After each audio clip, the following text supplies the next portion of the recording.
اسلام آباد آپ کو لے چلیں گے وزیر اعظم شہباز شریف کی اتحادیوں سے گفتگو کے مناظر آپ دیکھ رہے ہیں، اجلاس سے یہ گفتگو کر رہے ہیں۔ سیاسی زعما ہماری مخلوط حکومت کے سربراہان اور ذی وقار وزرائے کرام اور تمام ساتھیوں کو دل کی گہرائیوں سے خوش آمدید کہتا ہوں، اور ایک مرتبہ پھر آپ سب کو گزشتہ عید مبارک۔ آج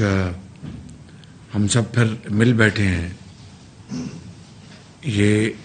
ماضی قریب میں جو ہماری جو نشستیں ہوئیں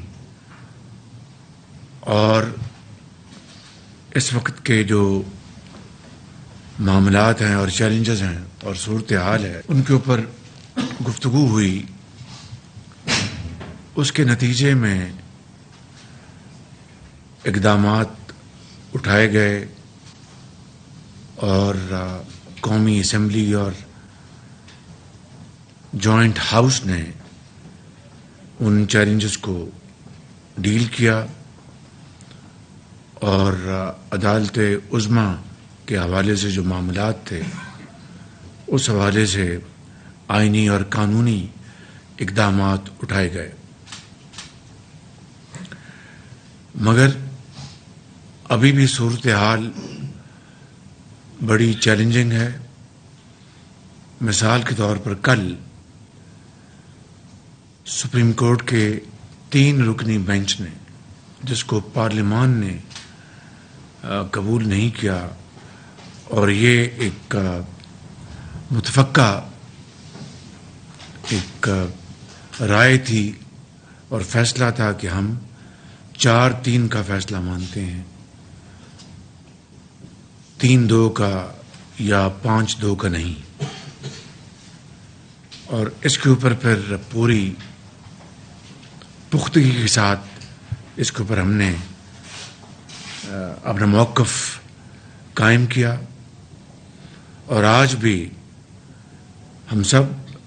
یہ سمجھتے ہیں اور اس کو مانتے ہیں کہ فیصلہ 4-3 کا ہے۔ مگر سپریم کورٹ اس حوالے سے اپنے 3 رکنی بینچ کے ساتھ معاملات کو آگے لے کے جانا چاہتی ہے، تو اس بارے میں آج ہم پھر دوبارہ اکٹھے ہوئے ہیں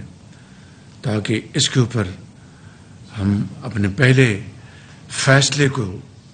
دوبارہ اس کا اعادہ کریں، اس کو ریٹریٹ کریں۔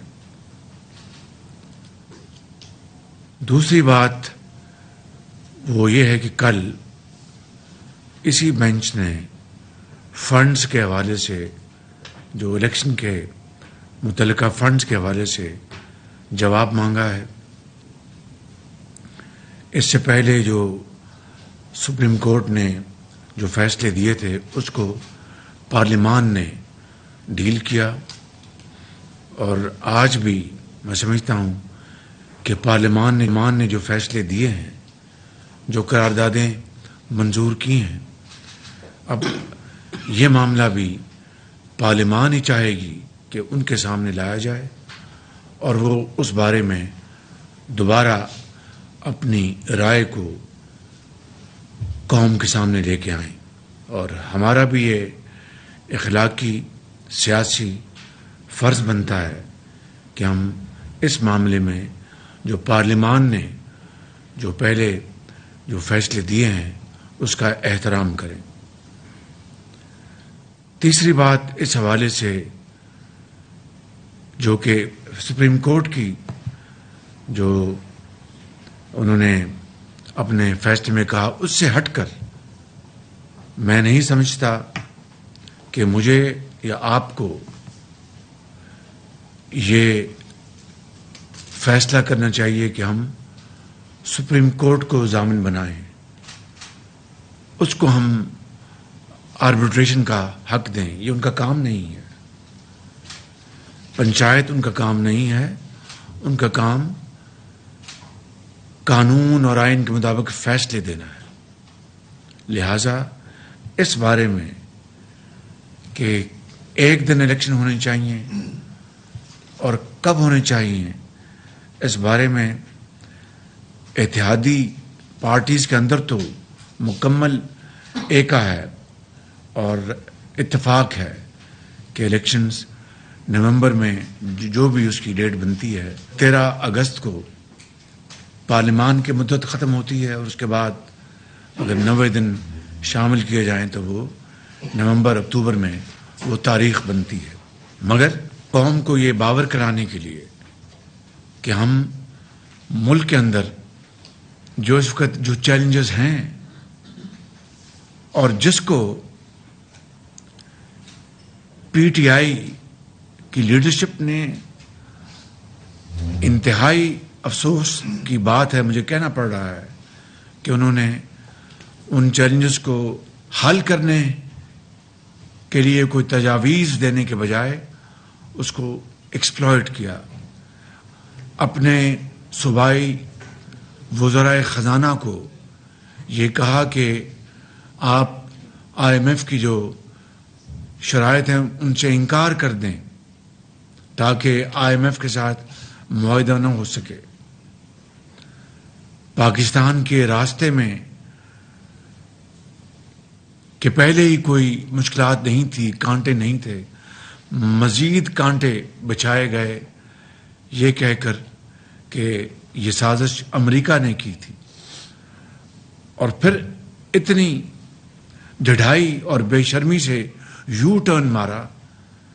ایک دن گویا ہوئے کہ امریکہ نے سازش نہیں کی تھی، یہ سازش کے تانے بانے پاکستان کے اندر بنے گئے تھے۔ اور یہی نہیں، کس بری طریقے سے ہمارے خارجی تعلقات کو بہت زیادہ نقصان پہنچایا، جس کی تفصیل میں یہاں بیان نہیں کر سکتا، مگر اس کا سب کو علم ہے۔ اور پھر کس طرح اس اتحادی حکومت نے وزیر خارجہ سے لے کر آپ سب نے، میں نے اپنا حصہ ڈالا اور معاملات کو ٹھیک کرنے کے لیے اپنے پورا زور لگایا، اور الحمدللہ اس میں بہتری تو آئی ہے، مگر میں یہ کہوں کہ یہ معاملات اب سب تسلی بخش ہیں تو میں سمجھتا ہوں کہ میں یہ کہنے کے قابل نہیں۔ اسی طریقے سے میں سمجھتا ہوں کہ ملک کے اندر انتشار پیدا کرنے میں کوئی کمی نہیں کی گئی، تقسیم در تقسیم معاشرے میں کی گئی، زہر گھولا گیا، چاہے وہ پاکستان کے اندر کوئی بھی زندگی سے تعلق رکھنے والا طبقہ ہو، ان سب میں تقسیم پیدا کر دی گئی۔ استاد کو طالب علم سے، آجر کو اجیر سے، سیاستدان کو ورکر سے، یعنی ہر طرح کے حربے استعمال کر کے اس ملک کے اندر انتشار پیدا کرنے کے تمام مواقع پیدا کیے گئے، حتیٰ کہ جو افواج پاکستان ہیں ان کو بھی معاف نہیں کیا گیا، ان کی لیڈرشپ کو پاکستان سے باہر چند ایجنٹس نے، اور میں بالکل واضح بات کروں گا، وہ پی ٹی آئی کے ایجنٹس ہیں، وہ پاکستان کے دشمن ہیں، انہوں نے وہ گھناؤنا کردار ادا کیا کہ شاید دشمن بھی وہ کردار ادا نہ کر پاتا، اور اس طرح کے ٹویٹس اور اس طرح کے بیانات جاری کیے گئے، اور گرافک جو وہاں پر پریزنٹیشن سوشل میڈیا میں دی گئیں کہ یعنی انسان، میرے جیسا آدمی حیران پریشان ہو گیا کہ اپنی ذات کے لیے، ذاتی انا کے لیے، ذاتی اقتدار کے لیے پاکستان کے ہر مقصد کو بری طرح قربان کیا جا رہا ہے۔ تو یہ وہ سارے معاملات ہیں جو ہم سب کے سامنے ہیں۔ میں آج اپنی بات کو ختم کرتے ہوئے ختاماً یہ عرض کرنا چاہتا ہوں کہ 3-4 اب ہمارے سامنے معاملات ہیں جن کے اوپر پارلیمان اپنا فیصلہ دے چکی ہے، اور اب پھر دوبارہ چونکہ کل ہمیں بتایا گیا ہے کہ جناب آپ نے بتانا ہے، تو یہ معاملہ پھر پارلیمان نے اس کا فیصلہ کرنا ہے، یہ میں نے اور آپ نے فیصلہ نہیں کرنا۔ جو گفتگو کی بات ہے اس کے بارے میں ایک رائے ہے سب کی، اور ایک میں یہ کہوں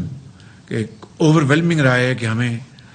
گفتگو کا دروازہ بند نہیں کرنا چاہیے۔ تو اس کی فارمیٹ ہوگی، اس کی کیا شکل ہوگی، اس کا ہم فیصلہ بالکل بیٹھ کے کر سکتے ہیں۔ ایک رائے یہ بھی ہے کہ ہم اسپیکر نیشنل اسمبلی کے ذریعے ہم یہ بات ان تک پہنچائیں، اور وہ جو پارلیمانی جو کمیٹی ہے وہ اس معاملے کو ٹیک اپ کر سکتی ہے اور پارلیمان میں اس معاملے میں گنجائش پیدا کر سکتی ہے پارلیمانی کمیٹی، تاکہ قوم یہ جان سکے کہ اس اتحادی حکومت کے زعماء نے اپنی آخری کوشش کر لی کہ ایک دن الیکشن کی تاریخ کے اوپر سب اکٹھے ہو جائیں، اور اس کے اوپر ہم نے انا کو اپنا مسئلہ نہیں بنایا جس طرح انہوں نے ہمیشہ بنایا، چاہے وہ چارٹر آف اکانومی ہو، چاہے وہ IMF ہو، چاہے وہ ہندوستان کی چیرہ دستیاں ہوں، چاہے وہ دوسرے قومی معاملات ہوں، کووڈ ہو، کبھی انہوں نے یہ مناسب نہیں جانا کہ قوم میں اتفاق اور اتحاد پیدا کرنے کے لیے وہ اپنی انا کو نیچے لے آئیں اور ذاتی پسند اور پسند کو ایک طرف کر دیں۔ میں ان الفاظ کے ساتھ آپ سب کا دل کی گہرائیوں سے میں شکریہ ادا کرتا ہوں کہ آپ آج پھر میری درخواست پر تشریف لائے۔ آپ کی بہت مہربانی اور شکریہ آپ کا۔ ملک کے وزیر اعظم شہباز شریف اتحادی رہنماؤں کے اجلاس سے گفتگو کر رہے تھے، اور ان کا کہنا تھا کہ پارلیمان بعض عدالتی امور سے متعلق پہلے ہی فیصلے دے چکی ہے۔ پارلیمان کو سپریم کورٹ کے 3 رکنی بینچ کے اقدامات پر تحفظ ہیں، آج بھی ہم سمجھتے ہیں اور مانتے ہیں کہ فیصلہ 4-3 کا ہے۔ انہوں نے یہ بھی کہا کہ سپریم کورٹ نے کل فنڈ کے حوالے سے جواب مانگا ہے، الیکشن کے لیے فنڈز کا معاملہ پارلیمان ہی حل کرے گی۔ ضامن بننا اور پنچایت سپریم کورٹ کا کام نہیں ہے، سپریم کورٹ کا کام قانون اور آئین کے تحت فیصلے دینا ہے۔ اتحادی متفق ہیں کہ پارلیمان کی مدت 13 اگست کو ختم ہوتی ہے، الیکشن کے لیے اکتوبر یا نومبر کی تاریخ بنتی ہے۔ یہ اتحادیوں کا متفقہ فیصلہ ہے کہ الیکشن اکتوبر میں ہونے چاہیے، تمام تر فیصلے عوام کے وسیع تر مفاد میں کیے جائیں گے۔ ملک میں انتشار پھیلایا گیا، معاشرہ تقسیم کیا گیا، زہر گھولا گیا۔ ساتھ ہی وزیر اعظم نے بھی کہا کہ رائے پر فیصلہ کریں گے کہ پارلیمانی کمیٹی کے ذریعے بات چیت کو آگے بڑھایا جائے۔ اتحادی حکومت چاہتی ہے کہ ملک میں ایک دن میں الیکشن پر سب اکٹھے ہو جائیں، عوام کو بھی پتہ چل جائے کہ اتحادی حکومت نے ایک ساتھ الیکشن کی ہر ممکن کوشش کر لی ہے۔